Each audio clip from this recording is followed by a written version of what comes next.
on your way to the world's greatest wildlife sanctuary, Kruger National Park in the Union of South Africa. Here, the largest variety of untamed animal life exists as nature originally intended. The park is the same size as Massachusetts and owes its origin largely to Paul Kruger, one-time president of the old Transvaal Republic. What a contrast this is for the tourist who's never seen lions or elephants, except as they pace discontentedly behind the bars of a city zoo or circus.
Welcome back to Kruger National Park.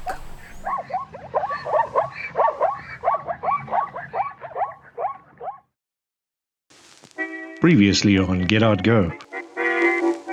We first travelled from Tsenze Rustic Camp to Letaba.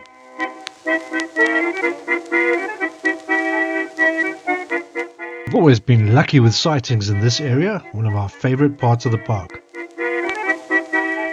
We also had a look at some historical sites at Letaba.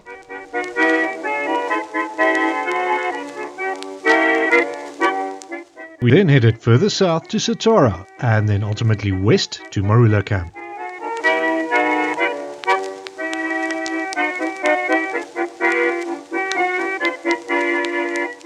Here we've had some incredible sightings and we're about to head out to find more.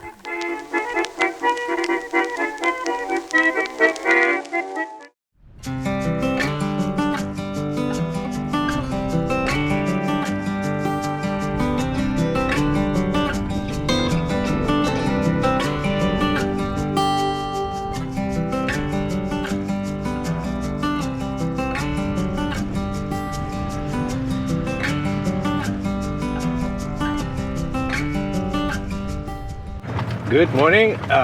We are heading out. Vanessa's not feeling so great. It's like having some sort of allergic reaction. So if that doesn't get better, we'll head to Skukuza. I will talk a little bit later about emergency comms, because we seem to be finding ourselves in a little bit of a predicament with that. So I will discuss the options there and some of the pros and cons of all of those. At the moment, we're just going to see if we can find those wild dogs again and maybe go to the doctor. I don't know, we'll see.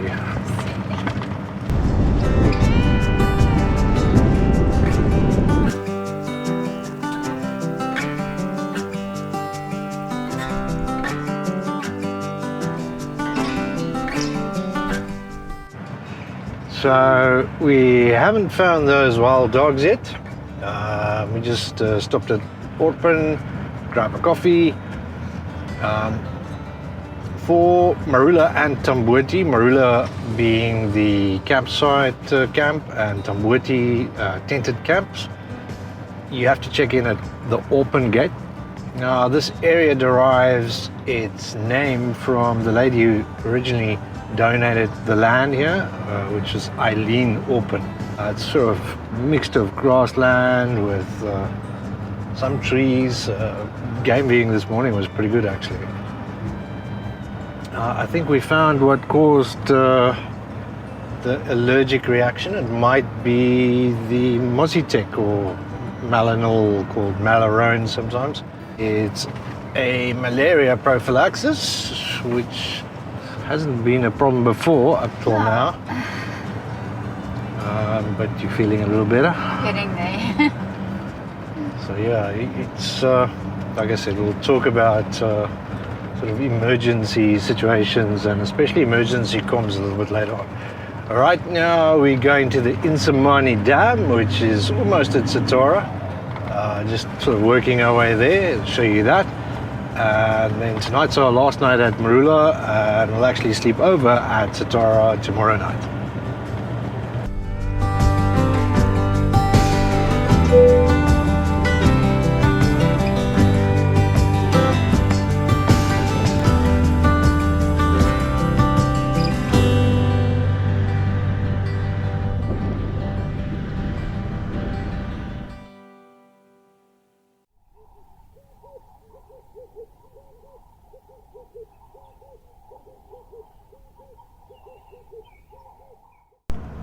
I've always wanted that shot of a leopard just lazing on an overhanging branch. We stopped here at the Insamani Dam, just outside Satara, and as we stopped there, the leopard got down the tree and got into the grass. So yeah, you win some, you lose some. I was very thankful for the one shot we did manage to get though.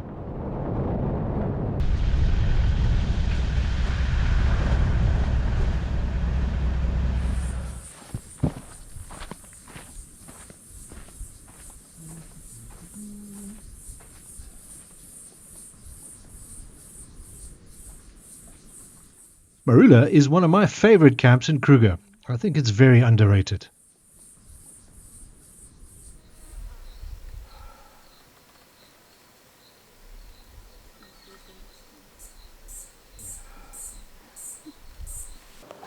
Like I mentioned earlier, I do want to have a quick discussion around remote communications.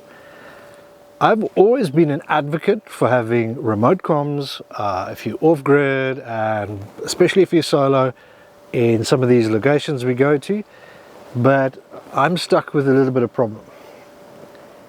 Right here I've got 3 different satellite messengers and PLBs, so personal locator beacons, or what's otherwise called as the SOS function.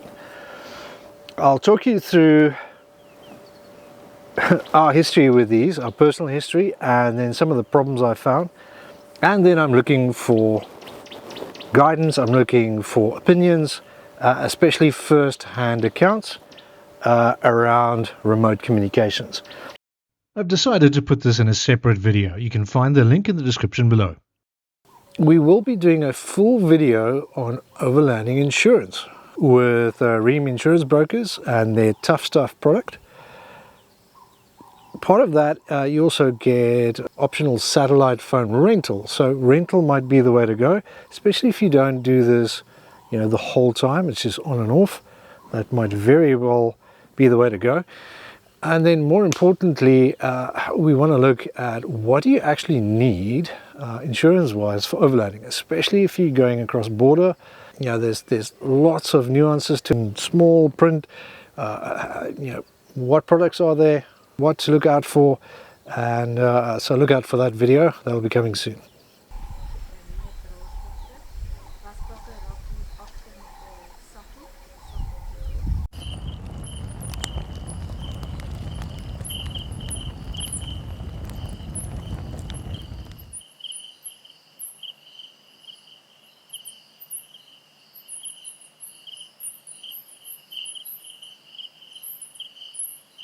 So this hyena you just saw walking up and down the fence, that's like probably the second one this evening.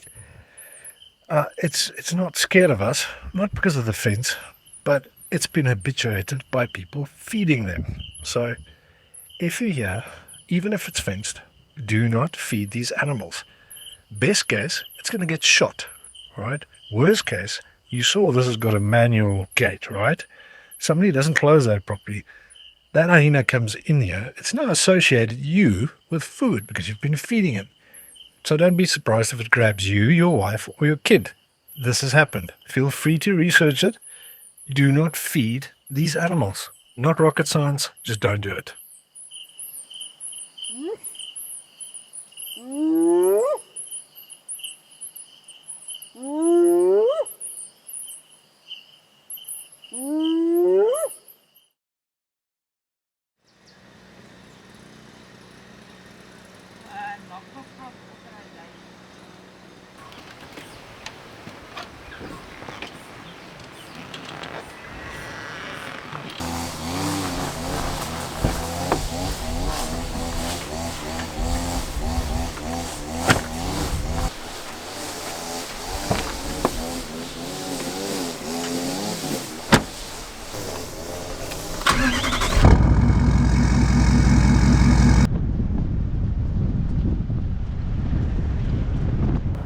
We've just left Marula camp.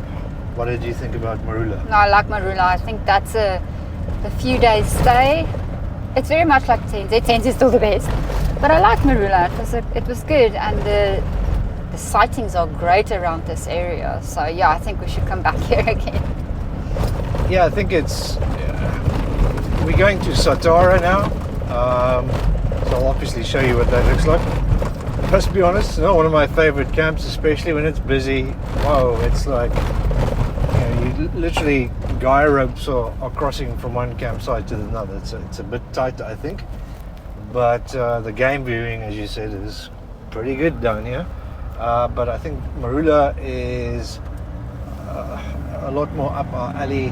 It's still in the same sort of area, and the camping is just a lot better. Like I said, we off to Satara. We'll check in, maybe have a little sneaky breakfast, and then show you around the area. Vanessa got a little bit sick, like hectic allergic reaction. We've never had an issue before, but I think you can obviously build a tolerance for these things, or intolerance, I should say. So yeah, no more Mozzie tech for you. The alternative obviously is something quinine based like meflium or mefloquine. Do consult your doctor. I'm not a doctor, so if you're traveling in malaria areas, consult your doctor or consult a travel doctor on options around prophylaxis and pediatric prophylaxis for kids, because it's different for kids and the dosage is different, so please talk to your doctor. Or tonic and gin. Or gin and tonic. So if you didn't know, the original tonic has quinine in it. I don't know if they have it in the store. I doubt it. So especially in Dutch colonies, this stuff is atrocious. It's bitter as hell. They thought, well, what better than putting alcohol with that to make it bearable? So that's where gin and tonic comes from.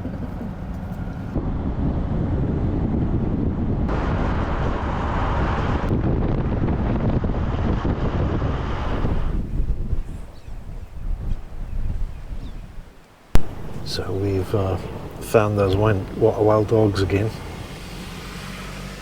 We first saw the hyena right next to the road here, and then only saw the wild dogs just at the back there. So obviously these hyena are shadowing the wild dogs so that they can overpower them and take prey once the wild dogs have caught something. So usual hyena strategy. It's pretty cool to see them again. So they obviously they've been in this area for a few days now. Pretty cool.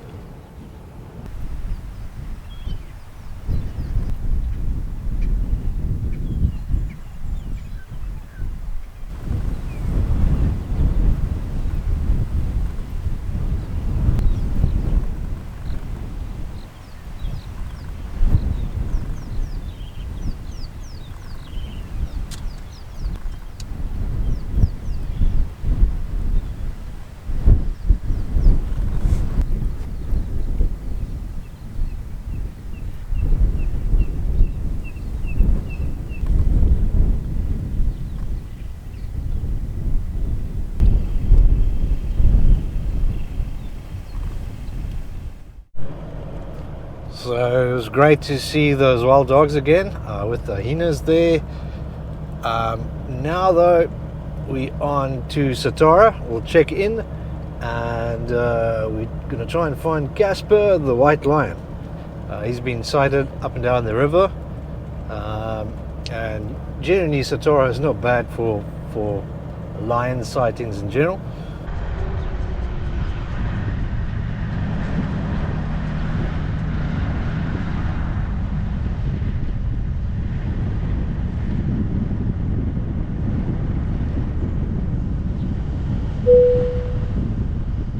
Right now though, we're just going to check in at reception first and then top up on some diesel.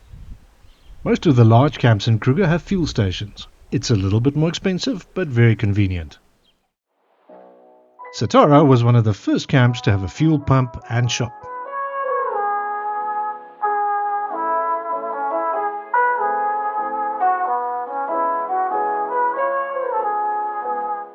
You can still find some of the older buildings like this old gate here.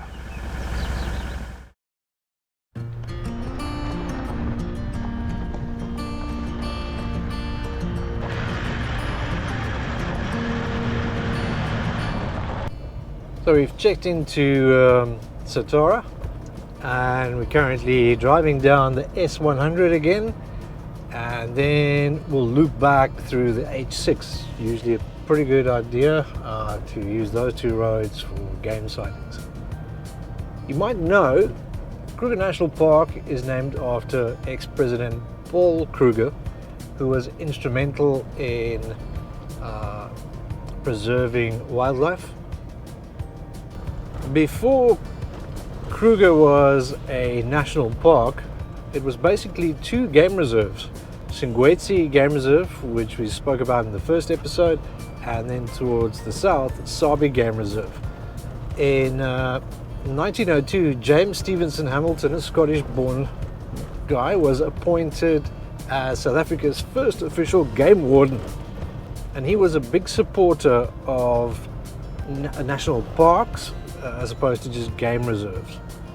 In 1926, Parliament passed the Parks National Act, and Singwetsi and Sabi Game Reserves were combined to form one national park and named after Paul Kruger. So after its formation, it was officially opened to the public in 1927.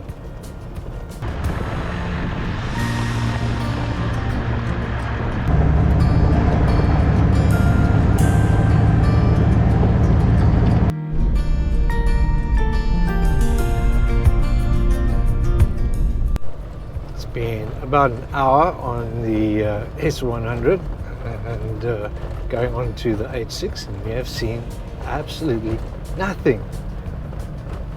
That's game drive's view, so we'll keep looking. We'll stop at the Swaney Hide. It's a bird, quite a nice bird hide just now, and work our way back and see what we see on the H6. Hopefully that's where everything's at.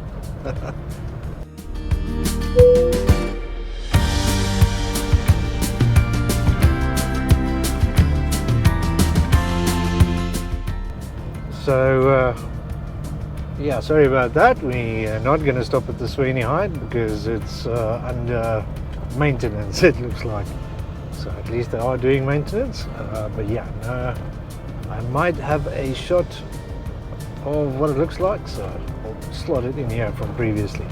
Right now we're going to take the H6 back to Satara. It is raining again, so I doubt we'll see much game, but let's have a look. The weather is also not cooperating at the moment.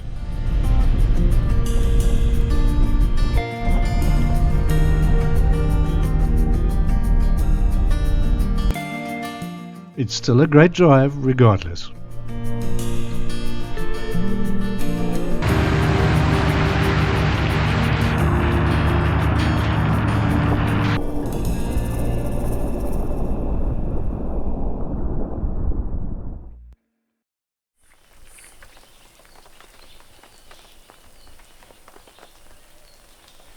So we've set up camp at Satara. I couldn't show you much of that because it was raining. It has subsided a little at the moment, so we'll show you around a little bit. Satara is obviously a big camp, and I've seen this in season, and it's crazy busy, so it's not one of my favorites. The game viewing is really good in the area, but the camping's not great. These bathrooms again are a mess with the rain. Not a rubber mat in front of the door in sight, so that's going to be fun, but that's what I've come to expect from Satara, unfortunately. Bush is nice and green, obviously. The rain helps quite a bit. We didn't see much on our game drive. We've got a long drive to Pretoriuskop tomorrow, so we'll obviously show you some of the sights along the way, but in the interim, let me show you a little bit around camp. A very traditional camp, but it's not bad out of season. It's time though for dinner and then an early evening as we're heading out early tomorrow morning.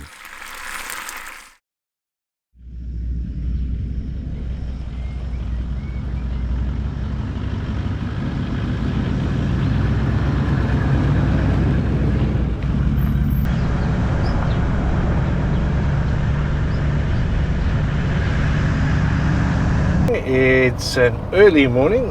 We're driving all the way down to Pretoriuskop. If you don't stop, it's about 3.5 hours, I think, but obviously if you see game, you will stop. So sort of count on 5.5 hours, I think.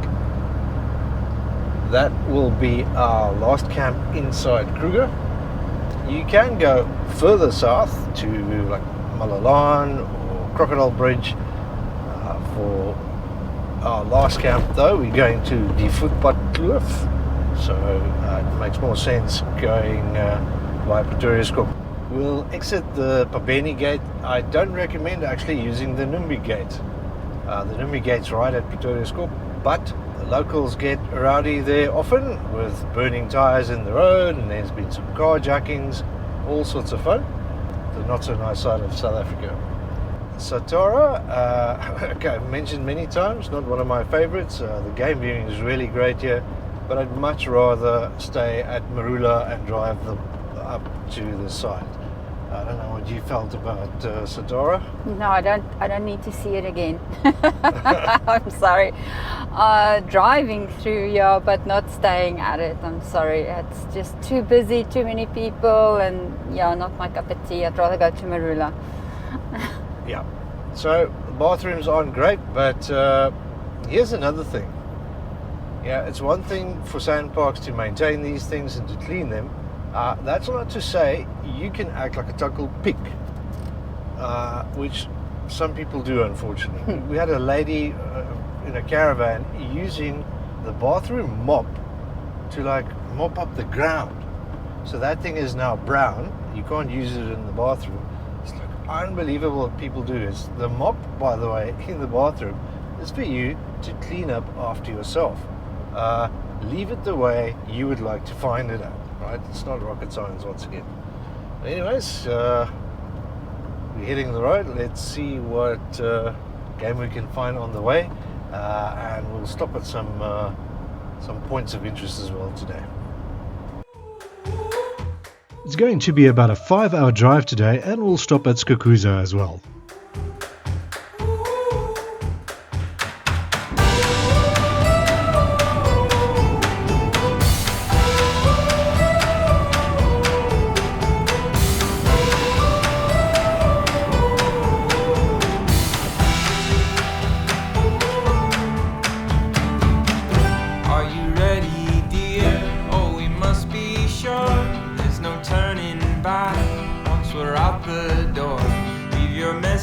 Here on the telephone, 'cause we've no idea when we're coming home. Any place we wander to, any season we go through, I'll be fine as long as I'm with you heading home. I'm just going to stop at the Chokwani picnic site just now. There's a nice little store, there's a restaurant, and obviously picnic facilities and a bathroom. So take a quick break and then we'll hit the road again. I can definitely recommend Chokwani as a pit stop between Satara and Skukuza. Weather changing.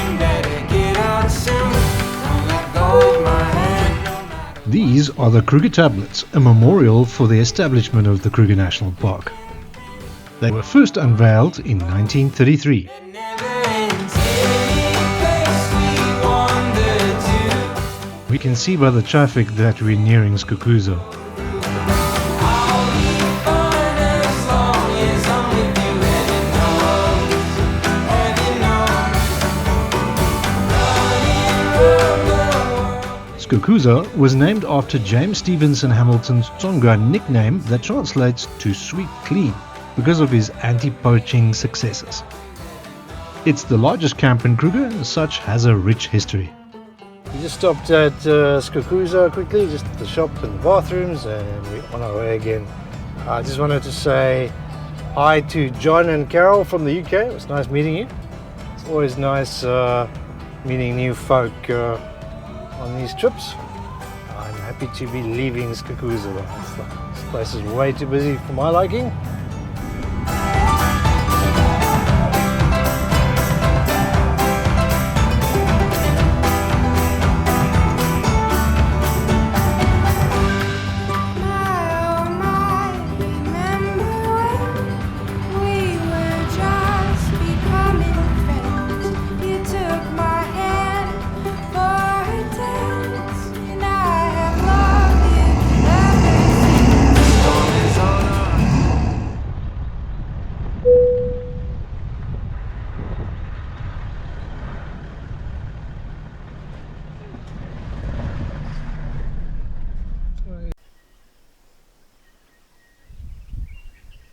We're at Pretoriuskop.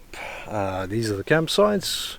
There are two sort of main sections. There's the one as you come in with its own ablution block. That's quite a large section. And then this little small section at the bottom with its own ablution block. I quite like this one.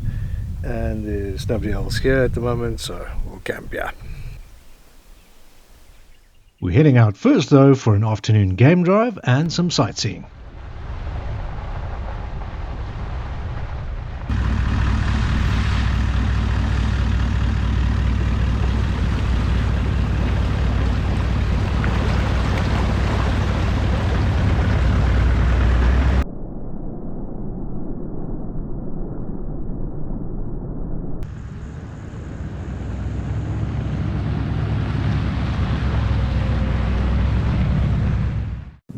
No Kruger Park history would be complete without this guy. This is Jock. Jock was a Staffy Bull Terrier cross, and his owner, Sir Percy Fitzgerald, immortalized him in a book called Jock of the Bushveld. Jock of the Bushveld is one of my favorite books.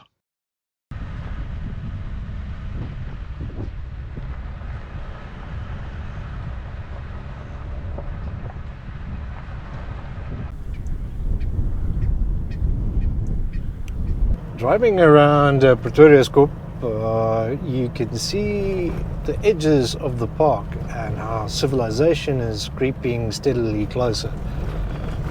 I think if nothing else, we need to support these places to ensure they exist for generations to come. Wild places are becoming less and less and less every day, so these places might have their flaws, but we need to look after them for ourselves and for your children.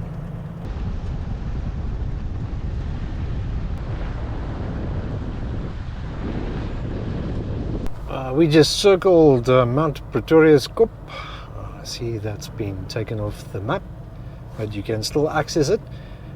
This is where Pretoriuskop camp gets its name from. It was named after the voortrekker, which is one of the early settlers, Willem Pretorius.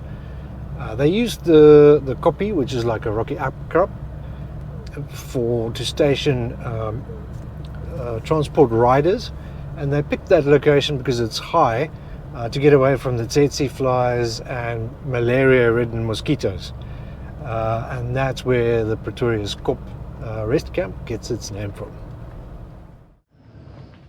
We didn't see much game, but the scenery in the area is great.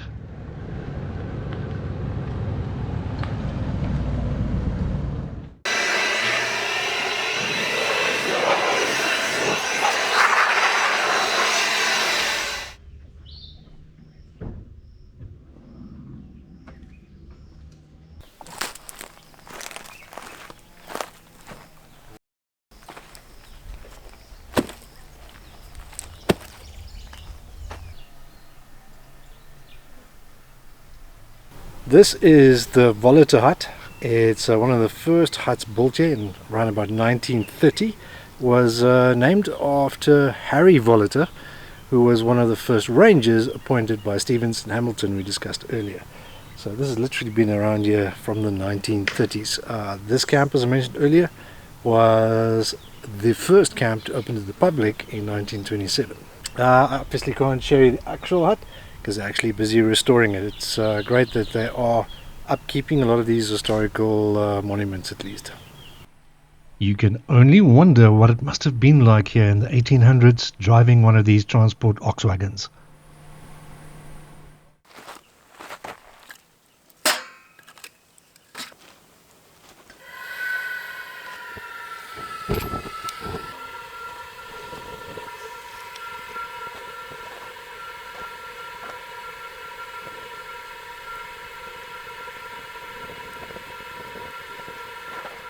So tonight you're taking a break from braaiing.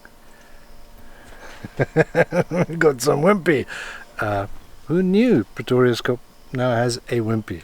We're very happy.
We are heading out the park. We are visiting the Albacini ruins first.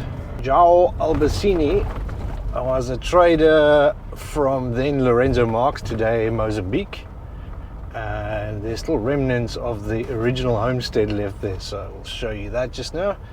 And of course we'll see if we can get any game on the way. We didn't see much yesterday afternoon, and the day before there's lots of sightings, so it's just luck of the draw. Yeah. What did you think of Pretoriuskop? Yeah, I like Pretoriuskop. I like the stands to do sleeping. Bathrooms were great. So yeah, I would come back here again, definitely. Yeah, the sneaky wimpy also was quite a treat. That was good.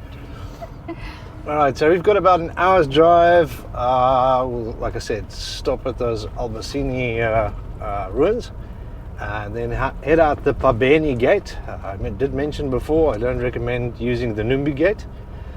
And then we're off to the Voetpadkloof. Haven't been, so it's as new to us as it'll be to you. It's a resort, but it does have some bush camps, so we obviously booked one of the bush camps. It does have a minimum 2-night stay, so we paid for 2 nights, but we're only staying tonight, and then it's back to doing a lot of editing actually. So let's see what we find on the way.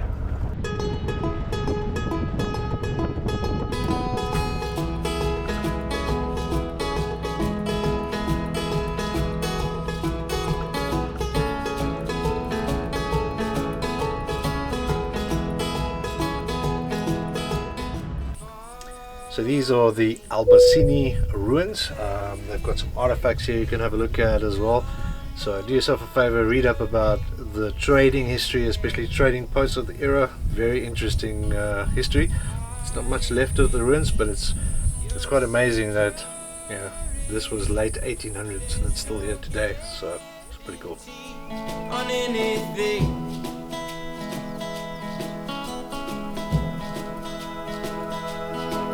And I'll take care of you along the way. My love, one day at a time, will leave our troubles behind. And you'll take care of me along the way. My love, one day at a time, will leave our troubles behind. Here with you in our treetop view. Well, it takes me to when I was young. I fell before, but I can't ignore that it's nothing like I'm falling now. No, it's nothing like I'm falling now. And I'll take care of you along the way. My love, one day at a time, will leave our troubles behind. And you'll take care of me along the way. My love, one day at a time, will leave our troubles behind.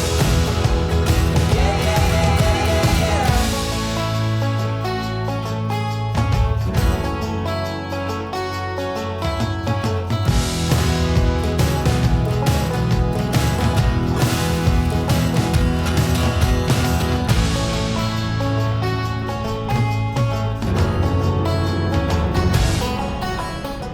Turns out the Voetpadkloof is just off the N11. So we just drove this elaborate gravel road, and then we got like a little piece on the N11 and then we turned into the resort. So I'm not complaining though, that was a stunning road actually. So yeah, that's quite funny. So the Voetpadkloof is a resort, and it looks to have everything like super tubes and swimming pools and whatnot. So I think if you're into that sort of thing, especially for kids, that's great. But it does have a few bush camps. That's why we're here. So we'll be staying at the bush camps, and I'll show you what that looks like just now. Our troubles behind.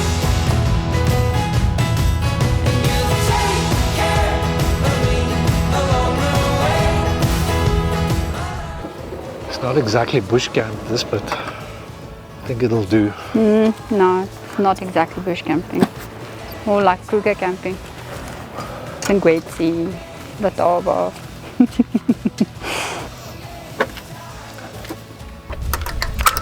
What did you think about our trip? Yeah, I think it was good. I liked some of it a lot, and some of it was so-so. It's predictably, I mean, Satara and the busy camps, I think especially if it's like over a busy season, in season, I don't think that's ideal, right? But overall, yeah, thoroughly enjoyed it. You? I enjoyed it. I enjoyed all the new places that I haven't seen. Those camps outside of Kruger were really good. Swakanaka and Tekeni, they were great. And I actually enjoyed the history that I've never actually realized belongs to Kruger and everything that goes on there. Yeah, it's a little different if you look with sort of different eyes, right? Yeah, I mean, everything these guys went through to establish the place that we enjoy now. Yeah, I always say I think I was born too late. I would have thoroughly enjoyed being one of those transport riders, but then again, I'd probably get malaria. Yeah, we wouldn't have made it to an old age.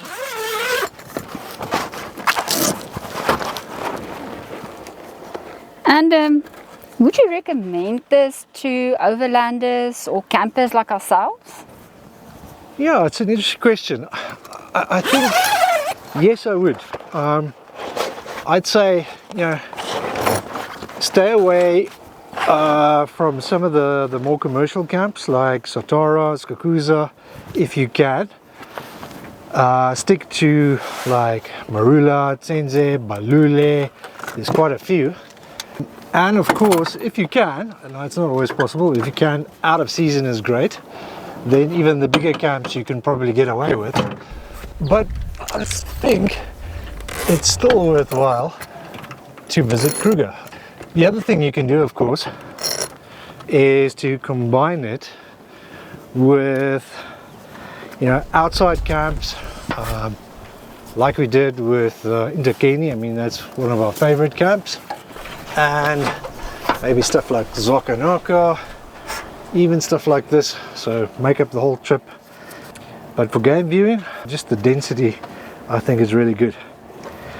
Hope you guys enjoyed this trip. Thanks for watching. Please like and subscribe. It does make a big difference to YouTube, so if you like our content, please consider subscribing, hit the like button, share it, all of those good things. I hope you enjoyed this trip with us, and you'll catch us on our next adventure to Namaqualand, where we'll be doing the 4x4 Eco Trail with some friends. So I hope to see you there. Thanks for watching. Until next time, get out there.